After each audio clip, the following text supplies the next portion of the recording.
Welcome to another episode of the Crypto Spenther podcast. As always, we got the news twice a week. But, we also have interview sessions, and if you haven't already checked it out, go check out the one posted Saturday about X-Trade. Been getting a lot of love on Twitter because they retweeted it. And it's just been a decently popular episode, so go check it out. It'll help you understand the mentality of Wall Street and what to expect as Wall Street starts moving into crypto. So, check it out. And now onto the news. First up, Canadian Securities Exchange tapped blockchain for new clearinghouse. The Canadian Securities Exchange is planning to launch a blockchain-based clearing and settlements platform for token sales. Firms will be able to offer tokenized versions of traditional securities, and this is one of the beginnings of tokenizations that we'll see. And it's also one of the simplest to implement, in my opinion, compared to tokenizing real physical assets. You're tokenizing securities. This is also one of the really first pushes into making traditional investments kind of into the sphere of crypto and its tokenization. So it'll be an interesting experiment to monitor and see how its success will most likely affect how other places approach tokenization. Charlie Lee labels Litecoin Cash a scam. So this is another case of a fork trying to capitalize off an established coins brand without really delivering anything more. These forks are usually decently bad news, and sometimes they're potentially malicious. How? Well, sometimes these forks ask for your private key of whatever they're offshooting. So if they're malicious and they get your private key, it can be gone in a flash. So keep that in mind. Before you're entering your private keys anywhere, keep them safe and just be generally careful. If you're wondering what forks are safe, you should definitely wait and let other people kind of check it out.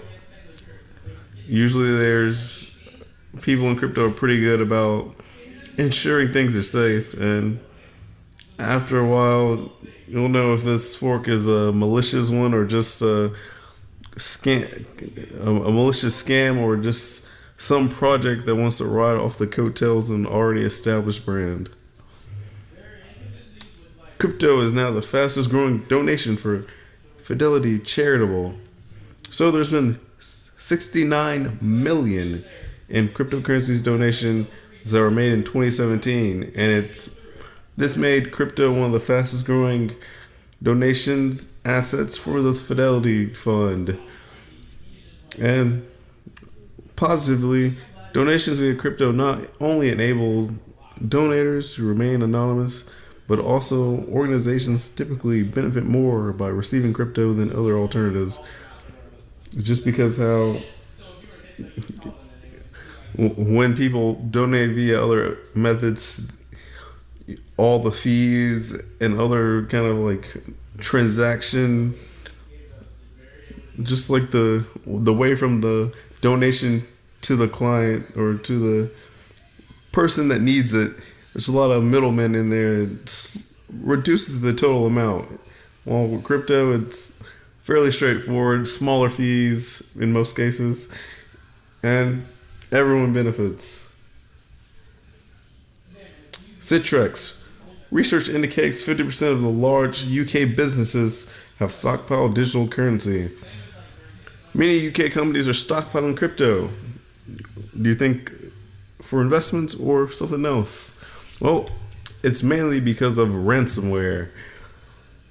Surprisingly, they're reaching out more than just Bitcoin, even if Bitcoin's usually the options you see when ransomware pops up. A lot of these companies have a combination of Bitcoin, Ethereum Classic, Ripple, and Dash. On average, these companies keep around 24 Bitcoins, and some have stated that they do sell their coins for profit. So they're buying the dip, I guess. Expect more companies to be aware of having crypto stockpiles to avoid their business coming to a screeching halt when they get infected with some ransomware. Slovenia is becoming a target destination for blockchain companies. So Slovenia is looking to become a blockchain capital of not just Europe, but the entire world. It's been working very closely with a couple of blockchain businesses that have decided to kind of base themselves and create an alliance. Their overall plan is to just create a very prosperous environment for blockchain companies, and which will allow Slovenia to reach an international market. And unlike a lot of other blockchain areas, the government here is working very closely with the businesses that decide to base themselves there, and are kind of forming regulatory and other frameworks with the companies to kind of have ensure these close relationships so both sides can prosper. So it's definitely a good opportunity for any company that's looking for a country that will have a lot less legal uncertainty when basing yourself somewhere, because some countries, they're wishy-washy now with how they're pursuing crypto. Next up, Spain is also planning to lure countries, but with favorable tax legislation. So they're adopting frameworks for ICOs, and they're going to be offering potential tax breaks for investors and companies. So it seems like all these smaller companies really want to tap into the fact that blockchain is global, and it can bring a lot of revenue back to their country by hosting these blockchain-based companies. However, Spain does offer a little bit less political certainty than Slovenia or Switzerland, so it will kind of be a hard big hard fight for Spain to compete with Switzerland and Slovenia. More so Slovenia, since I'm sure Switzerland's kind of hard to enter, but Spain could definitely become a big contender if their political system doesn't always kind of grind to a halt with these coalitions that are usually formed. Coinbase confirms drastic overcharging of users' debit and credit card purchases are not on them, but on Visa. So I'm sure you heard that a lot, and I mean a lot of people have been reporting that suddenly their bank accounts is smaller, and it's all because a Coinbase purchase has went through, particularly with Visa. So it's basically revealed, and Visa even admitted that it was something on their end that charged all these Coinbase customers. It's not really clear what exactly happened. Seems like there was some kind of technical error, but Visa did own up to it, but Coinbase is taking a lot of the heat, and especially the fact that people who account were charged very high previous purchases ended up having their accounts just with Visa, like their bank accounts, like they had some trouble with either of them being like temporarily suspended or like kind of shut down or something. So it's been pretty bad situation for some of these people that this little accident happened. And yeah, I mean, this is one of those things that actually was not even preventable on your end to avoid. It was just bad luck. A bad luck being hit by a technical incident. Hundreds of crypto miners are set to be descending upon Quebec. So Quebec has a hydroelectric company that just may enter some agreements with these miners that decide to move to Quebec. However, all these miners out in Quebec might endanger their energy surplus they currently have, and will lead to special rates for miners in particular to follow or to be charged with if they so do come to Quebec. There seems to really be a drive to go to anywhere with cheap energy, and a lot of these cheap energy areas do tend to be renewable energy, like hydroelectric in particular. I know there's a few miners setting up shop near me in East Tennessee because of the TVA, and there's a lot of miners in the Pacific Northwest and Washington and such. So it's probably the real opportunity for miners to continue looking for lower cost places with good energy rates, and not just flocking to cities that other miners are instantly flocking to. Spend some time and research. Ellen DeGeneres just introduced Bitcoin to her 3 million US viewers. So Bitcoin is getting more popularity. However, the coverage that was given to Bitcoin was lacking nuance, and it was very, very basic. However, it did expose crypto to a wider audience, especially Bitcoin. And while some people might be frustrated that we might be getting a lot of these like older middle-aged women who probably would not stick around if this happened before the major crash, but we need to take our time with new users and really educate them on not only how the basics of how the market behaves, but kind of the philosophy behind Bitcoin and crypto in general, just to know that everyone loves profit, but profit's not the primary driver of these things. Silent no more. Ethereum users Spurn recovery code. So there's been big controversy over how Ethereum handles this little parity wallet situation. You know, the wallet's funds are frozen because of smart contract error. And recently, once particular proposal appeared, it was very, very ill received.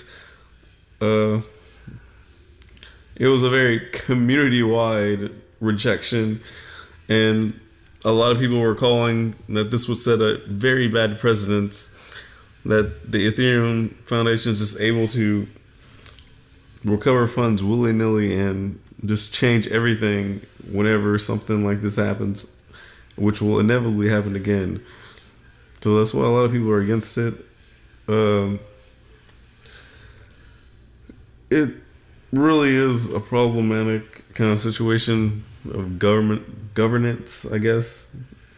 And if a constant save of funds happen, then that does kind of set a bad example, and people will be wondering or clamoring for fund returns when something more malicious happens.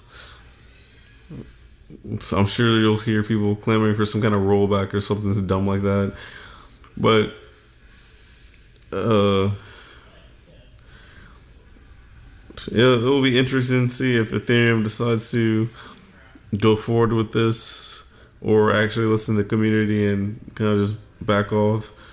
Personally, I feel like they should just leave unrecovered funds and just chalk that up to something that has to be prevented in the future rather than trying to rescue them like they did with the initial DAO, especially since the current funds aren't all that much of Ethereum's total supply or market cap.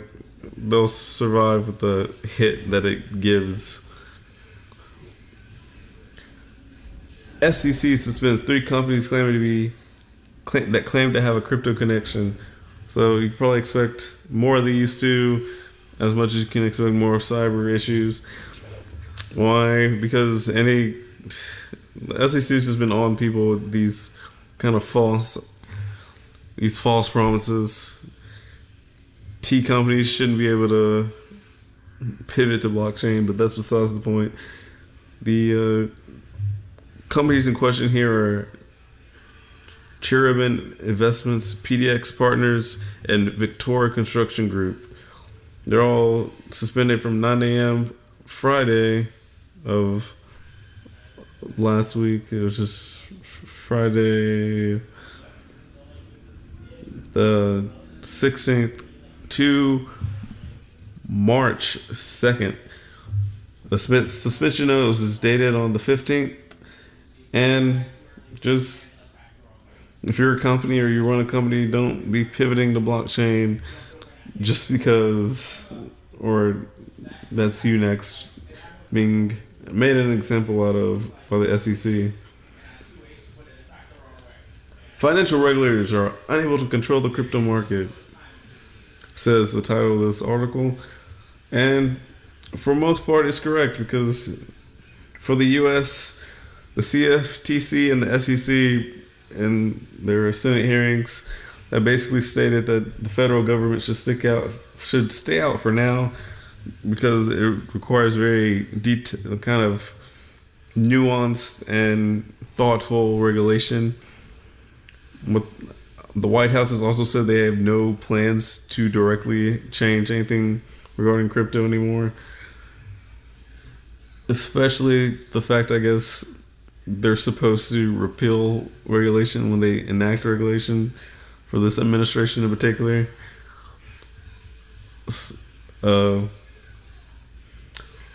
Also, as I was saying, that the regulators, at least in the U.S., they don't even really have jurisdiction over everything in crypto. So it is very Wild West, and self-regulation is what we have to do. They even suggested that self-regulation is what has to happen. For other countries, such as Japan in particular, their state is taking a kind of a charge into regulating and keeping major parties like exchanges legit. So is Korea kind of doing the same thing.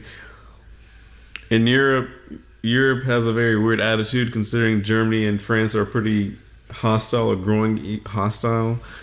But Switzerland has created some regulatory framework which a lot of Europe, particularly the EU, are thinking about adopting as their own.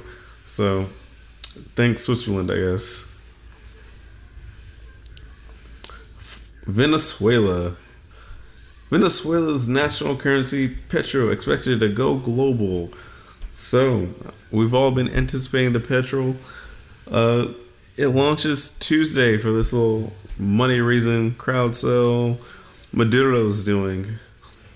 And I do want to remind you that if you live in a country that has sanctioned Venezuela, you just might be in violation of some federal law or some law that would land you in some big trouble if they discover it. So if you're a U.S. citizen, I really would recommend to avoid being in this ICO in particular, just because the risk of actually having some kind of charge brought down and pursued against you. Of course, discovery needs to be happen, but it could very well happen. So just be careful if you're a U.S. citizen, and or any citizen of any country that sanctioned Venezuela, because then you could be in trouble if you put money in. But otherwise, who knows how successful this crypto is going to be. You think a state-backed one would do pretty good, but it's also a state-backed by a country that's still in some deep anarchy and one bad look away from getting annihilated off the planet. So just keep that in mind. Next and final thing, a very conspiracy tier, what I'm about to say. Polish central bank paid YouTuber to attack cryptocurrency. So normally you think that's totally kind of conspiratorial, that maybe it's not as true as it thinks, but it's actually very true apparently. And around $27,000 was allocated to spread anti-crypto messages on social media platforms, especially YouTube, Facebook, and such. So if you see anything negative being pushed, it might unironically be pushed by a bank. Kind of weird, but that's how it's going.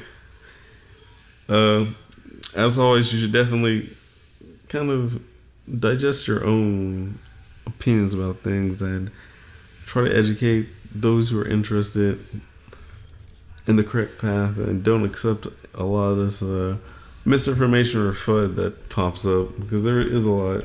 But I do also have a decent head on you and realize when you can and cannot call something FUD, especially if it's something that's actually technically true or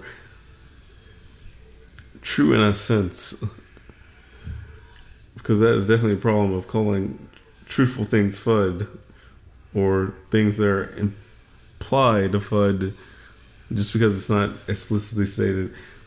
But otherwise, just be aware that there are now factually people who are creating propaganda against crypto, and it is kind of your job as a user to dispel these various delusions against crypto. And that'll be it for today. Rate the podcast, share with your friends, do all that cool stuff, and I'll see you on a good Thursday, this Thursday, for the next session of news. See you guys.